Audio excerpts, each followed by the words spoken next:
Nosotros no podemos definir cómo se va a mover la sociedad a nuestro alrededor.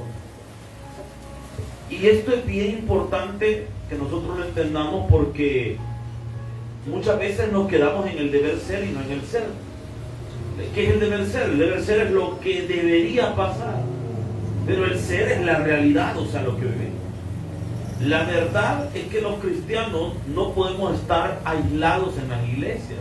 Tenemos que convivir con otras personas.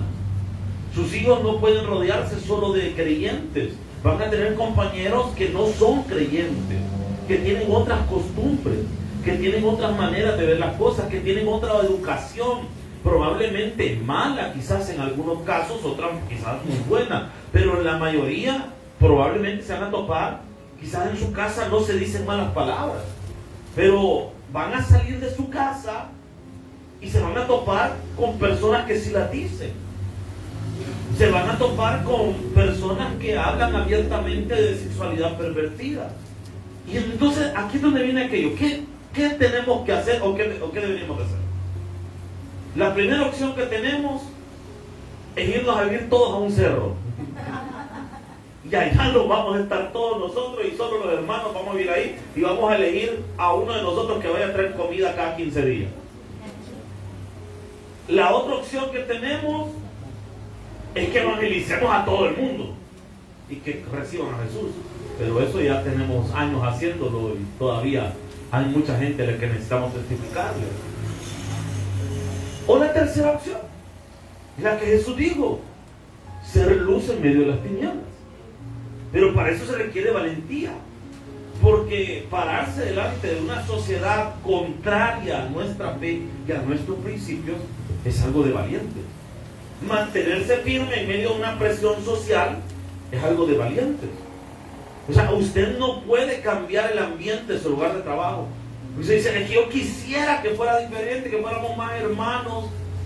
Hay lugares que gracias a Dios se prestan. Bueno, yo estudié en una universidad donde gracias a Dios nos dejaban hacer cultos en la universidad, pero el dueño era creyente, era cristiano, entonces daba cierta apertura a que se hicieran algunas cosas. Pero aquí viene el detalle: ¿qué es lo correcto? ¿Qué es lo que debemos de hacer?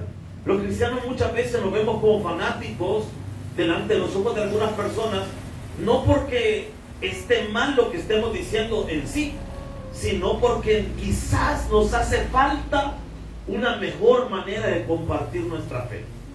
Más que palabras, en acciones que hagan que la gente se pregunte: ¿y este por qué es tan diferente? No por la manera en la que lo vestimos solamente, sino por la forma en la que vivimos. Mira, pero es que es bien calmado, es bien tranquilo, es bien respetuoso. Ese testimonio tan necesario. Y hoy vamos a hablar de dos valientes que se enfrentaron a una sociedad corrupta, y aún en medio de esa sociedad corrupta mantuvieron firmes sus valores. Vamos a la Biblia, el primer libro de Reyes, capítulo número 18, versículo 4. Cuando así te encuentres, por favor, póngase de pie y vamos a leer la palabra del Señor en el nombre del Padre, del Hijo y del Espíritu Santo. ¿Lo tiene, iglesia? Amén. Dice la Escritura, y diga conmigo, por favor: yo soy quien la Biblia dice que soy. Leamos todos.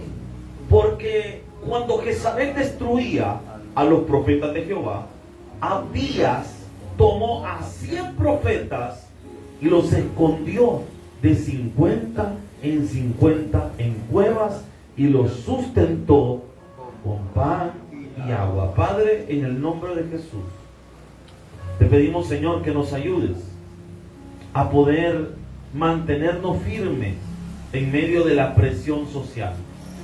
Señor, a mantener nuestros valores en medio de nuestros compañeros de trabajo, Señor, sin caer en esas situaciones que pueden dañar tanto el Evangelio, Señor. Ayuda a nuestros jóvenes, Señor, a mantener firme su fe en medio de sus compañeros, Señor. En medio de una sociedad, pues quizás llena de muchas cosas contrarias a la palabra, Señor. Ayúdanos, Padre, en el nombre de Jesús. Te lo pedimos todo creyendo. Amén y amén. Puede tomar su asiento, hermano. Hace varios siglos atrás surgen dos movimientos que se van a conocer como los movimientos ascéticos. Estos movimientos tenían como finalidad buscar una pureza en la fe, porque desde allá por el año 313, 300 y algo, se había legalizado el cristianismo como una religión oficial del Imperio Romano. Eso se tradujo en algo bueno y en algo malo para el cristianismo. Recuerden que en el cristianismo están todos los movimientos cristianos. Movimientos cristianos no solo son los evangélicos, todas las denominaciones cristianas, independientemente estemos de acuerdo o no con su doctrina, pero si de alguna manera siguen a Cristo, entran dentro de ese marco llamado movimiento cristiano. Ahora, el problema de que la cristiandad se convirtiera como la religión oficial del imperio es que mucha gente comenzó a sumarse a las iglesias no por Dios, sino por conseguir un puesto político e influencia política. Entonces llegó un momento donde al parecer estaba tan contaminado la iglesia que ya era insoportable para algunas personas el grado de cosas que sucedían. Bueno, no vayamos lejos. Si usted es medio curioso de la historia, investigue algo que se llama el baile de las castañas. Fue una fiesta que se realizó en el Vaticano, pero una de las peores que ha habido en la historia. Datos históricos interesantes. Ahora, llegó un momento en que de repente empiezan unas personas con ciertos conceptos de decir, bueno, hay que apartarse de estos movimientos y hacer uno donde vivamos una pureza de fe. Empiezan a vivir algo que empiezan como a querer distanciarse del mundo. Esto es el génesis de lo que posteriormente conoceríamos como los movimientos monásticos o los monasterios. Por eso usted ve los monasterios, más que todo en Europa, siempre están en una peña allá en lo alto, subidos en una montaña, porque la idea era alejarse del mundo para acercarse a Dios. Pero nuestros queridos hermanos se dieron cuenta de una realidad. ¿Y cuál era esa realidad? Que el problema no estaba afuera del hombre, que el problema estaba dentro del hombre. Y por eso es que iba a haber de repente en la historia que de repente aquí tenemos un monasterio de hombres y aquí un monasterio de mujeres, pero abajo hay un punto donde se encuentran los dos. El que lea entienda lo que le estoy tratando de decir, porque el problema no está fuera del hombre solamente, el problema está dentro. La Biblia nos habla de 3 dimensiones de pecado. Nos habla del pecado personal, del pecado imputado y del pecado mundial. ¿Y qué significa cada uno de esos? Que hay un pecado que es inherente en nosotros por ser descendientes de Adán. Adán pecó, toda la humanidad pecó con Adán. Pero también hay un pecado personal, un deseo personal por hacer lo malo. Aunque a usted no se lo haya inculcado en su casa, pero hay un deseo personal por hacer lo malo. Y obviamente el mundo que está rodeado de maldad. Ahora bien, bajo esta realidad nos topamos con algo. ¿Cómo mantenernos firmes ante las acechanzas del pecado y de la maldad? Vamos a hablar a través de esta historia bíblica y vamos a ver a 2 valientes, a Elías y a Abdías. Estos 2 personajes van a ser muy importantes para nosotros, porque uno y el otro van a tratar de defender la fe desde donde pueden hacerlo. Significa que en medio de una sociedad perversa hay que aprender a que nuestros valores no son negociables. Amén. Amén. O sea, usted puede estar rodeado de gente que hable mal, pero usted no tiene por qué hablar mal.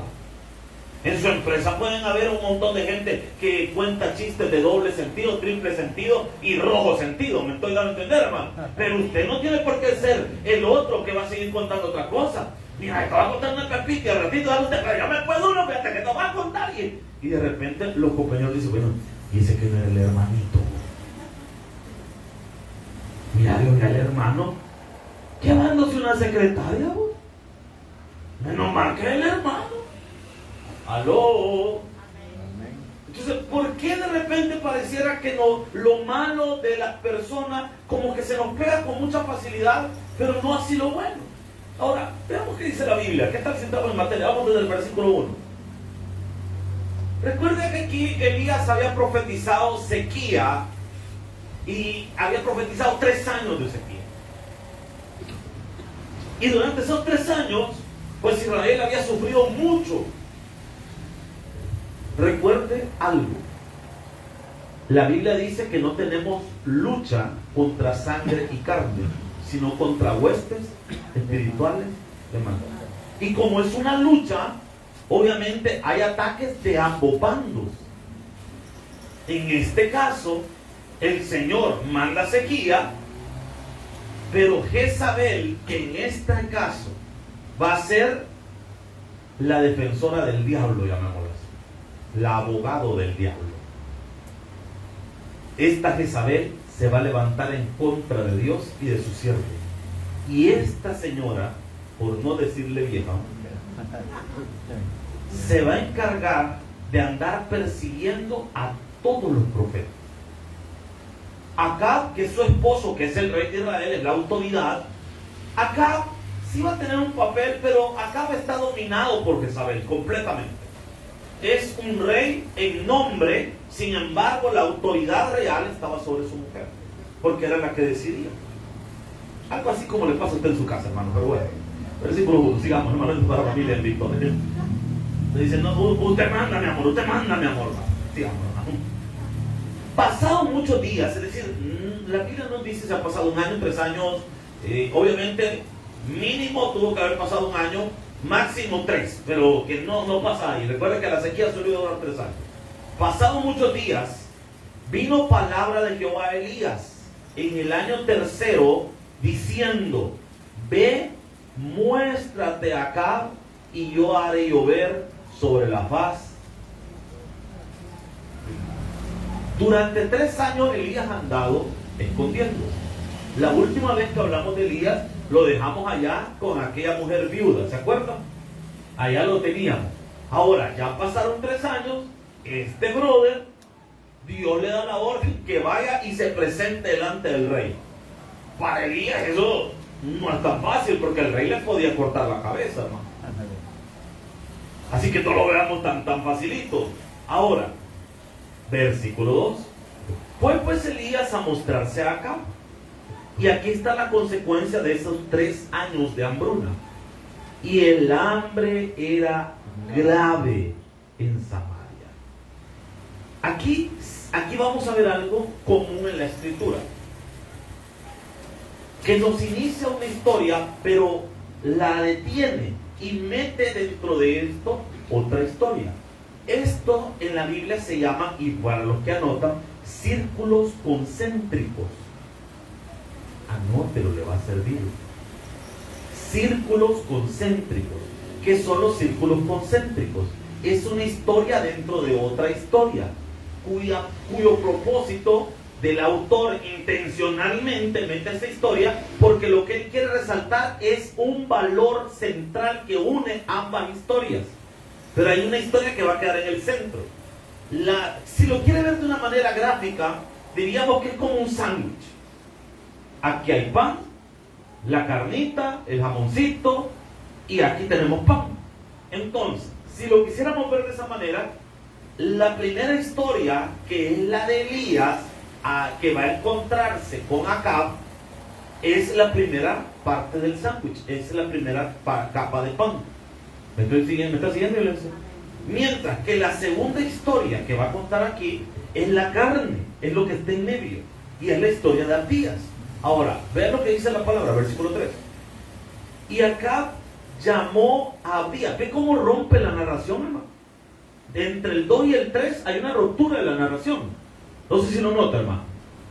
Si quiere, agarrémosla desde el 1 para que vea perfectamente, que así se tiene que leer la Biblia, despacito, sin prisa, para entenderla.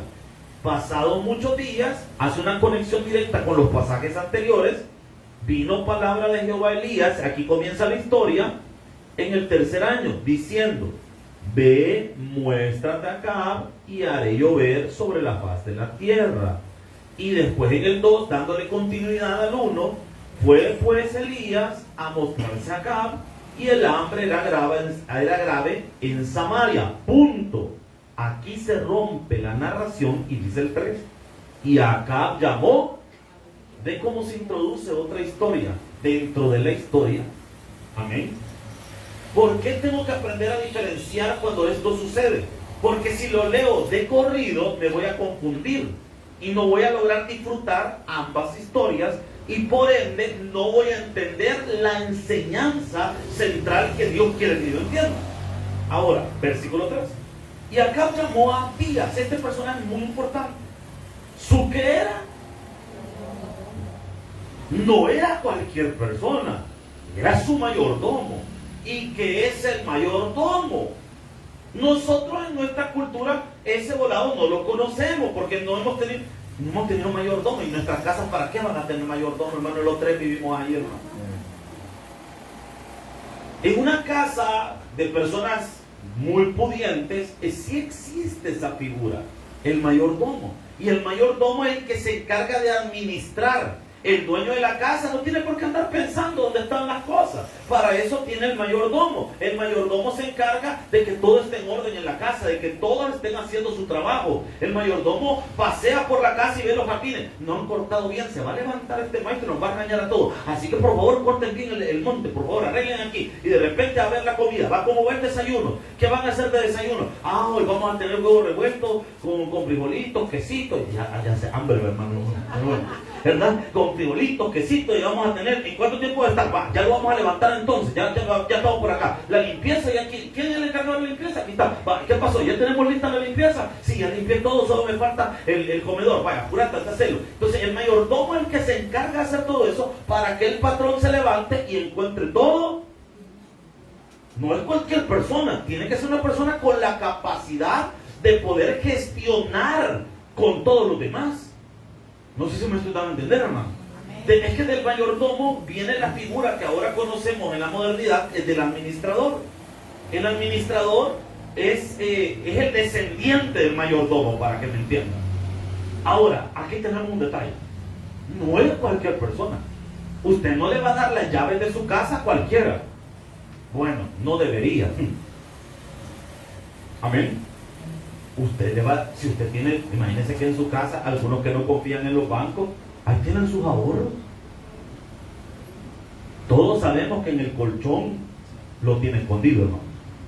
Sus hijos ya saben, ya le sacaron como unos 20 pesos de ahí, hermano. De 5 en 5 que han ido sacando, hermano, ya le bombearon unos 20 pesos.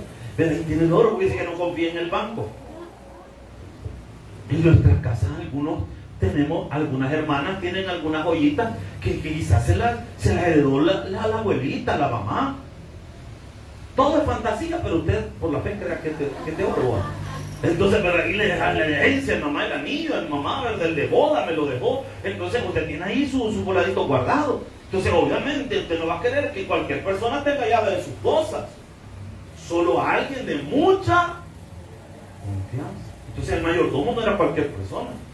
Era alguien de mucha confianza, alguien en quien poder poner usted la confianza, de decir, entre a la casa, no se preocupe, encárguese de todo. Es más, al mayordomo se le encomendaba la seguridad. Entonces no es cualquier persona, es una persona con un cargo muy importante. Usted puede trabajar para quien sea, hermano, pero usted no tiene que vender sus principios, porque usted debe saber que su dueño es Cristo Jesús, hermano. Este hombre va a trabajar para el mismo diablo, este mayordomo, llamado Abías. Pero aunque trabaja para el mismísimo diablo, él es fiel a Dios, a pesar de estar en la misma casa del diablo. Mire qué interesante cómo va poniéndose esto. Ahora, dice la palabra del Señor, versículo 3. Y Acab llamó a Abías, su mayordomo. Y verá cómo nos habla del carácter de Abías. Y Abías era en gran manera, pero le sirve a Acab, que no es temeroso de Dios, que sabe que está matando a los profetas. Acab se encuentra sirviéndole a alguien que no ama a Dios. Es más, es contrario a Dios. ¿Qué hacemos cuando nos toca convivir con personas totalmente contrarias a nuestra fe? hacer. Y sin tener poder para cambiar las cosas. Porque Abías podía ser el mayordomo de la casa real, pero él no tenía poder para evitar que Acab actuara y que Jezabel actuara. ¿Qué hacemos? Tenemos que mantener firmes nuestras convicciones sin importar lo que pase. Porque ve qué fuerte esto. Versículo 4. Porque cuando Jezabel destruía a los profetas de Jehová, Abías tomó a 100 profetas y los escondió de 50 en 50 en cuevas y los sustentó. Este brother se jugó la vida. A escondidas del rey les pasaba comida a los profetas, de la misma comida del rey. Aló, hermano. Es que hay que aprender a serle fiel a Dios antes que cualquier otra cosa. Pastor, hay que honrar a nuestro jefe, sí, pero por encima de nuestro jefe está Dios. Hay que honrar a la familia, sí, pero por encima de su familia está Dios. Aló, iglesia. No, es que va a haber un baile en la empresa y yo tengo que ir, pero que no, es que yo no quiero ir. Entonces hable claro con su jefe.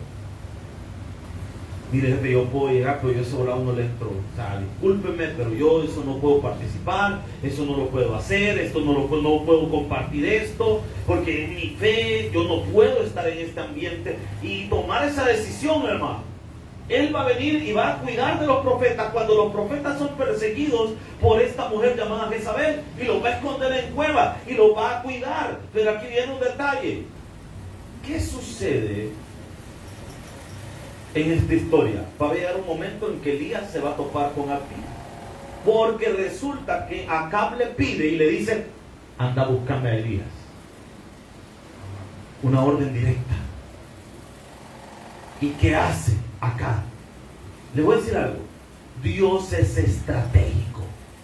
Se lo voy a decir una vez más. Dios es el lugar en el que usted trabaja. Dios lo ha puesto ahí a usted por algo. Lo que usted se dedica, Dios a usted lo puso a hacer eso por algo. No es casualidad. Es porque Dios es estratégico. Dios lo tiene a usted ahí. ¿Para qué? Para algo. Para algo que va a servir para su reino. Dios permitió que Acab no viera que Abías no le era fiel en todo. Porque obviamente cuando le pedía hacer algo que iba contrario a su fe, no lo hizo. Pero Dios lo cuidó porque para Dios Abías era una pieza clave ahí donde estaba. Porque Dios lo estaba usando para cuidar a sus profetas. A usted Dios lo ha puesto ahí por algo, ¿no? Dios no le ha dado ese trabajo solo por dárselo. Dios le ha dado ese trabajo con un propósito. Analice cuál es el propósito de Dios por el cual usted está ahí. Aló, iglesia. No está ahí solo para ganar dinero. Está ahí porque Dios quiere que usted esté ahí. Amén. Algunos estamos en un lugar donde vamos a hacer la pieza clave para que el evangelio entre a ese lugar. Para que cuando quizás nuestro jefe esté frustrado y no haya que hacer, le diga: mire, jefecito, yo conozco un hermano ahí que puede venir a orar por nosotros. ¿Por qué no le damos chance que venga, que nos predique? Yo digo, ¿verdad? Si usted quiere, jefe, si no, usted manda, ¿verdad? Y quizás la misma dificultad va a hacer que la persona le diga: llamar a tu pastor, pues que venga a orar por nosotros. Usted fue la pieza clave para que el evangelio llegara a ese lugar. Usted no sabe si Dios, ¿por qué lo ha puesto usted ahí? Aló, muchos somos esas vías que Dios tiene en esa empresa, en esa institución, con un propósito claro de parte de Dios para ser de bendición para quien Dios diga que debemos serlo, hermano.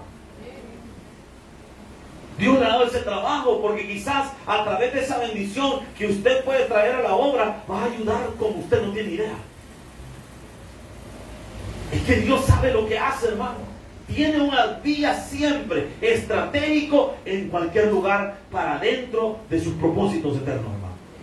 Ahora, se va a encontrar con Elías. Y aquí el pobre Elías se la va a ver difícil porque va a estar: ¿y qué hago? Hablo con Elías, le voy a avisar para que se vaya, le voy a decir que no lo encontré.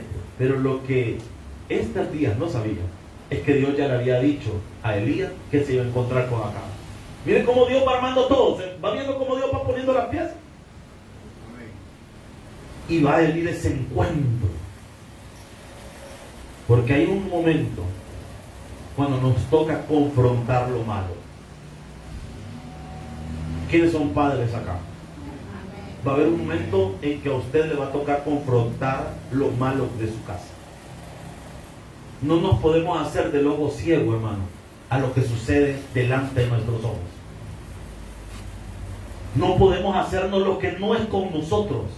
Hay un momento en el que usted y yo estamos mandados de parte de Dios para confrontar lo malo. No es agradable, no es de lo más de bello que vamos a vivir en la vida, pero es de lo por lo cual Dios nos ha puesto ahí. Tenemos que corregir. Amén. Dejemos a Abdías a un lado. Abdías, la pieza clave. Abdías, una persona que tiene que tratar de mostrar los valores del reino en medio de una sociedad perversa y contraria a los valores de la palabra. Pero tenemos a Elías. Ahora hablemos de Elías. Elías va a ser ese hombre que Dios va a escoger para confrontar lo malo. Algunos de nosotros somos el Elías de nuestra casa. Y aunque le caigamos mal a nuestros hijos,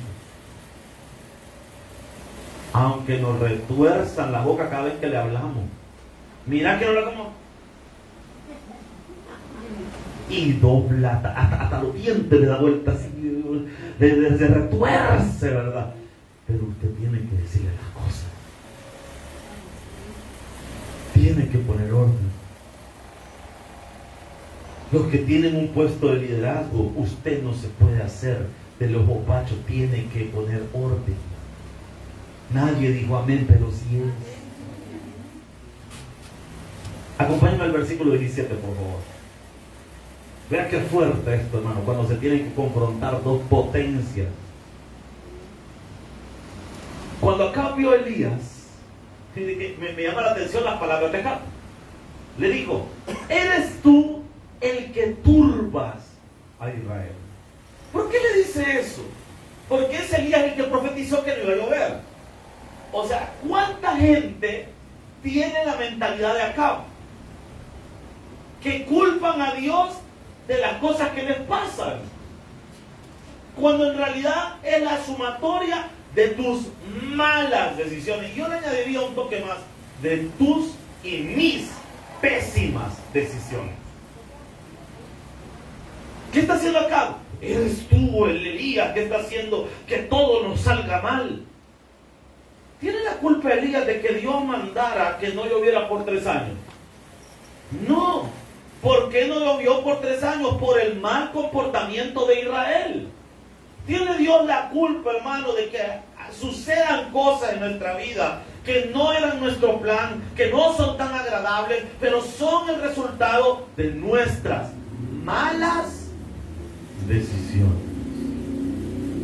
Amén. Ay, pastor, ¿y por qué Dios me ha puesto a sufrir tanto en mi matrimonio? Espera. Barajemos esto en suave. ¿Es Dios el culpable de tu elección matrimonial? No. Pastor, pero yo le pedí a Dios una señal que si salía el sol, ese iba a ser mi marido.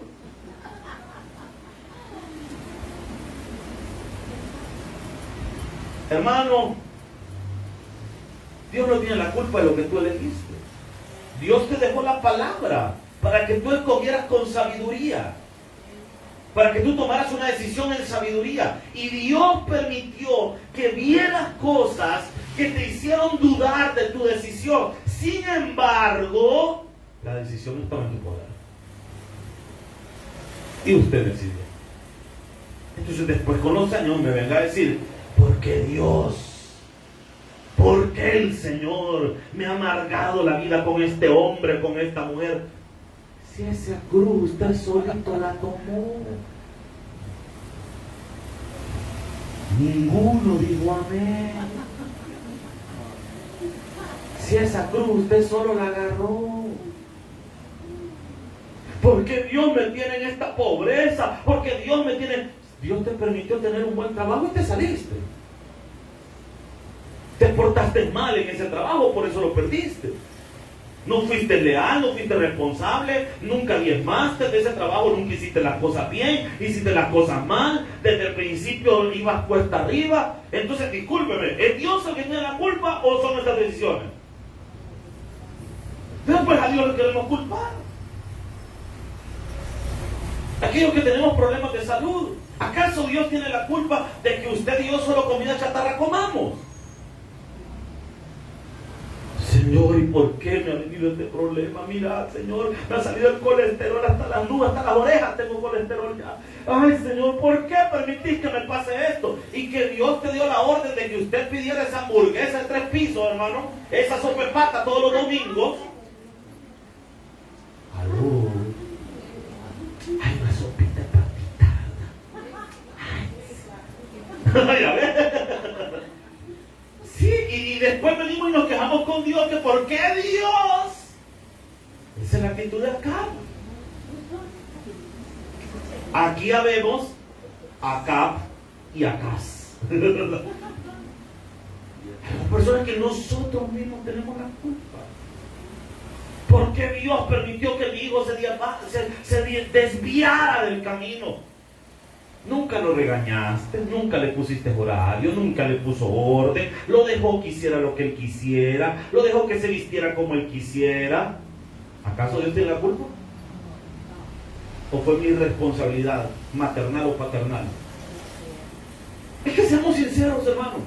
Muchos de nosotros es que agarramos a Dios y a la iglesia como una servilleta en la que nos podemos limpiar de todo lo malo que nos pasa, de todo lo malo que sucede. Ay, yo no sé por qué me pasó esto. No, hermano, si usted y yo lo sabemos. Son el fruto de nuestras decisiones. El pensamiento de Acab es un pensamiento que encontramos muy seguido entre la gente, culpando a Dios por las cosas que nosotros mismos decidimos. Yo tengo un problema en una rodilla. Por eso me cuesta correr. Lo hago, pero siempre me duele. ¿Tiene Dios la culpa? No, hermano. Son todas las veces que me caí, que me dijeron, mira, tienes que tener cuidado, no seas tan aventado. Pero como me gustaba la patineta, hermano, me gustaba patinar. Allá iba a llorar, plom, con toda la rodilla. Ahora después, con los años, ¿tiene Dios la culpa? No. Fueron mis decisiones. No sé si me estoy dando a entender, hermano. Pero acá viene y le dice, eres tú el que turba a Israel. ¿Por qué le está echando la culpa a Elías acá? Si la culpa es tuya. Es más, Elías se lo va a decir, pero me encanta de Elías. Versículo 18. Y él le respondió, yo no he turbado a Israel, sino tú. No es la culpa de Dios, hermano. Es nuestra culpa. ¿Y por qué Dios permitió que mi hija saliera con esto o que mi hijo saliera con esto, hermano? Si alerta viste. Desde la primera vez que te mintió. Pero usted se la dejó pasar. A la próxima te va a pegar. A la próxima te va a reprender. La próxima usted no sabe si va a pasar. O si va a ser peor que la que acaba de pasar. Hay cosas que no las puede dejar para mañana, tiene que arreglarlas ahora. Y muchos de nosotros vamos dejando que nuestros hijos poco a poco se vayan saliendo más del huacán, hasta un punto donde ya no van a tener retorno. Pero no fue culpa de Dios, fue nuestra culpa de írselo permitiendo. Ay, hermano. Y dice la palabra, yo no he turbado a Israel, sino tú y la casa de tu padre, dejando los mandamientos de Jehová y siguiendo a los Baales. Elías no se queda callado. Elías le dice, papito, si esta es culpa tuya, te estás libertando. ¿Y por qué Dios me ha puesto en esta gran pobreza y esta gran necesidad? Si cuando tenías trabajo no querías ni diezmar ni ofrendar, hermano. Llegabas tarde a tu trabajo. Entrabas a las 8 y en realidad ibas llegando a las 9. Y todavía le decía al jefe que tenías que pasar a desayunar. porque en tu cantón o en mi pueblo amanece más tarde, dice. ¿Aló? ¿Tiene Dios la culpa? No, hermano, fueron nuestras malas prácticas. ¿Y por qué Dios permite que pase esto con mi pareja, que nunca tenemos paz? Dios tiene la culpa de todas las veces que le has gritado, de todas las veces que le has ofendido. Ahora venimos con los años, quizás nosotros ya, la palabra nos tocó, queremos cambiar, pero nuestra pareja está predispuesta con nosotros. Y todavía le decimos, porque mira, yo he cambiado. Pues sí, pero tenemos que entender que fueron años de maltrato, años de cosas que hicieron que nuestra pareja pues ahora esté como está. Aló, hermanos. Versículo 19. Aquí viene el reto. Aquí viene la confrontación. Envía pues ahora a congregarme a todo Israel en el monte Carmelo. Mire con qué autoridad habla este hombre. Le está diciendo esto al rey. Es que la autoridad de Dios es otra cosa, ¿no? Yo no sé, y de verdad espero en el Señor nunca cometer ese error, pero yo no entiendo cómo un ministro de Dios puede dejar su iglesia por irse a la política. La autoridad política, claro, la gente se siente bien, fuertes en la política, pero la autoridad política solo dura unos años y después los van a meter presos. Pero la autoridad de Dios, esa es otra cosa. Esa es más grande. Y por eso me encanta cómo viene el hombre de Dios y le dice: envía pues ahora, no mañana. Mire qué autoridad la de Elías. Y congrégame a todo Israel en el monte Carmelo. Y los 450 profetas de Baal. Y los 400 profetas de ¿qué? ¿Cuántos son en total? Que comen en la mesa de Jezabel. Que les dice: quiero todo eso de frente ahorita. Vamos a ver quién es el Dios verdadero, si lo que sirven ustedes o al que les sirvo yo, papá. Ese es valor, mira. El valor de decirle a alguien: vaya, vos haces tus horas extras todas las que querrás. Yo me voy a ir a la iglesia. Y al final del mes vamos a ver quién sale mejor, si vos o yo. Ese valor, miren. Cuando de repente es que mira, no podemos ir tan seguido a la iglesia, mejor vayamos un solo el domingo, ¿verdad? Porque hay que trabajar, hay que hacer más, hay que ver si nos hace falta la planta, hay que ver qué más hacemos. Vaya, está bueno, anda a trabajar vos y yo voy a estar en la iglesia. Yo voy a trabajar durante el día, pero yo me voy a ir para mi iglesia a la hora de mi culto. Y al final del mes vamos a ver cómo salimos. Esa es confianza en Dios, ¿no? Ese valor de decir las cosas así. Dice: yo con Dios me quedo. Vos quedate con el diablo si querés, pero yo con Dios me voy a quedar. Hay momentos, hermanos y hermanas, que esta conversación no la vamos a tener con Acab, la vamos a tener con nuestra pareja. Sobre todo quizás cuando anda medio desconectado o desconectada. Y vamos a tener que decirle: mira, espera, ¿qué querés hacer vos? No, pero esto va en contra de los mandamientos. Yo no lo voy a hacer. Pero mira, ese dinero no necesitamos. Yo no lo voy a hacer. Al final del mes vemos qué onda.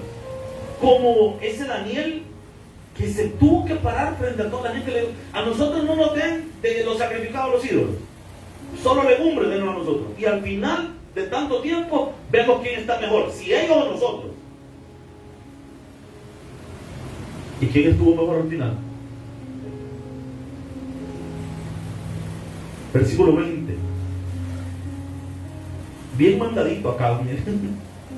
Entonces Acab convocó a todos los hijos de Israel. Este es un lenguaje bíblico llamado lenguaje hiperbólico.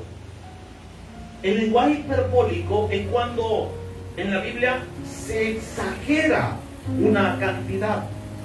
Por ejemplo, tenemos aquel ejemplo de cuando dice que eliminarás a toda una población en el Antiguo Testamento. Ese es un lenguaje hiperbólico. No necesariamente era que eliminara toda la raza de esas personas, sino a un grupo. Ahora, vean lo que dice la palabra, versículo 20. Entonces Acab convocó a todos los hijos de Israel y reunió a los profetas en el monte Carmelo. Y acercándose Elías a todo el pueblo dijo: ¿hasta cuándo claudicaréis vosotros entre dos pensamientos? Si Jehová es Dios, ¿qué dice la Biblia? Y me encanta porque dice: y si Baal, id en pos de él. Y el pueblo, ¿qué dice la palabra? Dice que desde los tiempos bíblicos, cuando uno dice una verdad fuerte, todo el mundo queda callado. Yo por eso recalco y digo: ni un amén. Nadie dice nada. Todo el pueblo viene el día y se para y le dice: bueno, ya dejamos de cosas. Le dice: si ustedes quieren andar en su mundo, denle, pues papá. Pero si quieren seguir a Dios, también definámonos. Es como, para que me entiendan, ¿cuántas hermanas están en la casa del Señor? Es como que usted me diga: hermano, mire, fíjese que él no sabe si estar conmigo o estar con la otra. Entonces yo le digo que ahí vea a él. ¿Verdad que no, hermano? ¿Qué haría usted? Lo mato de viejo.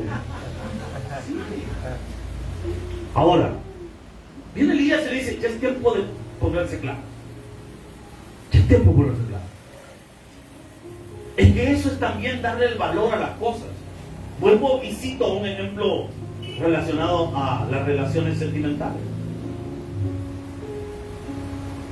Yo, por ejemplo, jamás en mi vida, jamás de los jamás, acepté a alguien que yo le preguntara: mira, ¿y qué somos? ¿Algo? A ver, ¿cómo que algo? O somos algo o no somos nada. Punto. O todo o nada, hermano. Amén, hermana. Así que si usted tiene su peor en nada y su peor en nada no se define qué ondas, ahora ya tiene una conversación para en la noche. Pues ni vos, ¿qué onda? Si no compra, no mayugue. Bueno, sigan, no. Versículo 22. Y Elías volvió a decir al pueblo: solo había quedado de los profetas de Jehová. Ya sabemos que no, porque aquel había escondido. ¿Cuántos? No. ¿Cuántos profetas de Dios habían quedado? No. ¿Cuántos habían quedado? ¿Y los había escondido de cuánto en cuánto? Y dice, versículo 22. Y Elías volvió a decir al pueblo: solo yo he quedado de los profetas de Jehová. Más de los profetas de Baal hay 450 hombres. De los de Baal, faltan los de la otra. Y ellos tomaron, versículo 26, salte conmigo. Y ellos tomaron al buey que les fue dado y lo prepararon e invocaron el nombre de Baal desde la mañana hasta el mediodía, gritando y diciendo: Baal, responde. Le voy a dar un spoiler: no le respondió. Y todavía viene Elías y se burla. En nuestra traducción lo dice de una forma más pasajera, pero en otras versiones Elías le dice: quizás está en el baño Baal y por eso no responde. Y me encanta lo que va a hacer Elías. Es que miren, cuando alguien está seguro de que Dios está con él, usted no le tiene miedo a nada. Pueden venir enfermedades, dificultades, pero usted está firme. Versículo 30. Entonces dijo Elías a todo el pueblo: acercaos a mí. Y todo el pueblo se acercó. Y él arregló el altar de Jehová que estaba. Ese altar simbolizaba el estado espiritual de Israel. 31. Tomando Elías 12 piedras, conforme al número de las tribus de los hijos de Jacob, al cual había sido dada la palabra de Jehová, versículo 32, edificó con piedras un altar en el nombre de Jehová. Nótese cómo pareciera que está diciendo dos cosas: o lo arregló o lo hizo. ¿Qué onda? Es que aquí vemos la intencionalidad del autor al mencionarnos el estado de Israel de forma poética, comparándolo con ese altar arruinado. Pero aquí está lo interesante que nos interesa. 34. Y dijo: llenad 4 cántaros de agua y derramádla. El plan era simple. Para saber cuál Dios era el verdadero, iban a orar cada quien a su Dios, los de Baal a Baal, los de Jehová a Jehová. Y el Dios que hiciera descender fuego del cielo, ese era el verdadero. Simple. Él le tocó el turno a los de Baal, no pasó nada. Le toca el turno a Elías, representante de Dios. Si usted quiere quemar algo, lo que menos le va a echar encima es agua. Y pide que se le eche, ¿cuántas dice? Cántaros de agua. Es que esto tiene un símbolo. Esto es una ofrenda que le está dando Elías a Dios. Porque ¿qué es lo que había más escaso? El agua. Entonces es un símbolo, es una ofrenda que le está dando a Dios. No es tanto mojar el altar, sino que es darle a Dios lo más valioso. Y espérenme, que no solo fueron 4, porque dice, y sobre la leña. Y dijo, haced lo que dice la Biblia. Y otra vez lo hicieron. Y dijo aún, hacedlo. 3 por 4. ¿Cuánto es? 12 cantaradas de agua. En una época donde la escasez del agua era todo. Y en el desierto, si le suma, es que no damos de lo que nos abunda. Damos siempre lo mejor para nuestro Dios. Amén. ¿Y qué dice la palabra? En el 38. Entonces cayó fuego de Jehová y consumió el holocausto, la leña, las piedras y el polvo, y aún lamió el agua que estaba en la zanja. Yo no sé qué cosa le toca a usted hacer este año, pero lo que sí sé es que hay que tener el valor para hacer las cosas, aunque las cosas no se vean fáciles. Pastor, me va a tocar gastar más en mis hijos, no sé si voy a tener. Le subieron a la colegiatura, ¿qué hago? No los ha matriculado. No, si para la matrícula me alcanzó. Por la fe, créale a Dios que Dios va a dar lo que le haga falta para que sus hijos estudien. Hágalo. Pastor, es que no tenemos. Hágalo. Pastor, me ha salido una casa, pero la cuota yo no sé si la pueda cubrir. Me han ofrecido la casa y yo la verdad no sé. Yo pago tanto, pero esto es el doble, pastor, y no sé si lo voy a lograr cubrir. Por la fe en Dios, usted vaya y firme sus papeles. Encomiéndese a Dios, órele al Señor, dígale, Señor, yo no sé cómo vamos a hacer. Mire cómo vamos a hacer, o sea, Dios y usted, pero que de esta salimos porque salimos. Es que esa es la fe de que está ejerciendo Elías. Elías no sabía si iba a caer ese fuego sobre el holocausto, pero el punto es dar el paso, hermano. No, pastor, es que a mí solo me alcanza por alquilar. Que te alcance la fe para comprar. Créale a Dios. No, pastor, pero es que mire el precio de los inmuebles ahorita está por las nubes, y de dónde voy a sacar. Dios es poderoso para ayudarnos, hermano. Ese aplauso para Dios y sobre todo el corazón. Dios es poderoso para ayudarnos. Yo dije, pastor, pero mire, estoy pasando una enfermedad, me han dicho que esto es de muerte, esto no voy a sanar nunca, me han dicho que voy a tomar pastillas toda mi vida. Eso es lo que te ha dicho el médico, y el médico hace su trabajo, no se enoje con el médico. El médico solo hace su trabajo. Pero es que viera cómo me dijo el médico solo hace su trabajo. La última palabra la tiene Dios. Dios la tiene. Que sea Dios orando, hermano. Gloria a Dios. La última palabra la tiene Él. No es que esto no va a tener cura. No, hermano, ¿cuántos de los que estamos acá alguna vez dijeron de nosotros, este no va a salir de esto? ¿Cuántos somos esa persona que se dijo eso? No es que usted nunca va a tener hijos, 4 tuvo. Por falta de uno, 4. Es que me habían quitado el cable en el tiempo del hermano. Usted nunca va a tener casa. 3 tiene, 1 para vivir y 2 para alquilar.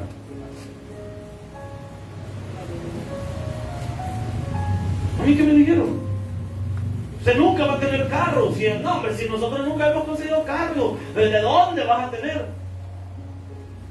Ahí está parqueado, hermano. Y no es el primero, es como el tercero o el quinto, no me acuerdo ni qué número de carro.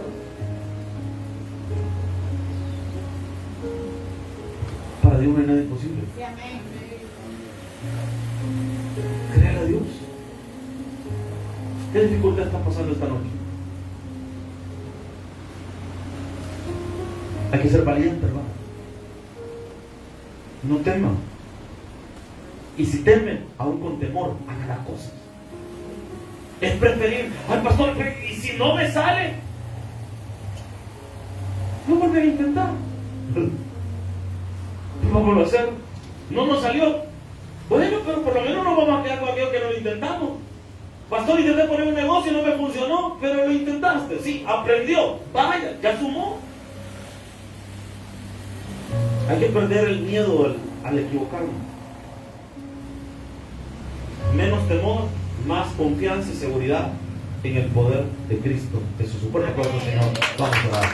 Padre, te agradecemos esta noche el privilegio que hoy hemos tenido de escuchar tu gloriosa palabra.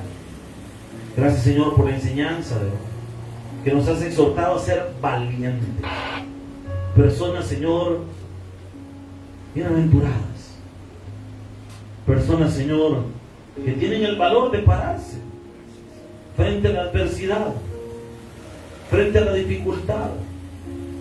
Que tenemos el valor, Señor, de decir, sí lo voy a intentar. Ahí donde estás esta noche, dile a Jesús, yo quiero intentarlo, Señor. Quiero pararme en medio de una sociedad contraria a tu palabra y ser luz en medio de las tinieblas. Ser esa lámpara, Señor, que ilumine a mi alrededor. Quiero ser ese instrumento de bendición. Quiero ser el Abías colocado estratégicamente en un lugar para tu gloria y tu honra, Señor. Quiero ser el Elías que se pare y que ponga orden en la casa. Si soy una persona en autoridad, hoy le vas a pedir a Dios fuerza para poder poner orden. Si tienes hijos a tu cargo, si eres jefe en algún lugar, si eres el coordinador de algo, tú tienes que ser ese Elías. No esperar que otros resuelvan por ti. Tú debes resolver. Por eso Dios te puso en ese lugar estratégico. Si Dios no hubiese creído que tenías la autoridad y la fuerza para hacer las cosas, no te da esa oportunidad. Te la ha dado porque Él mismo te ha dado la capacidad para hacer las cosas.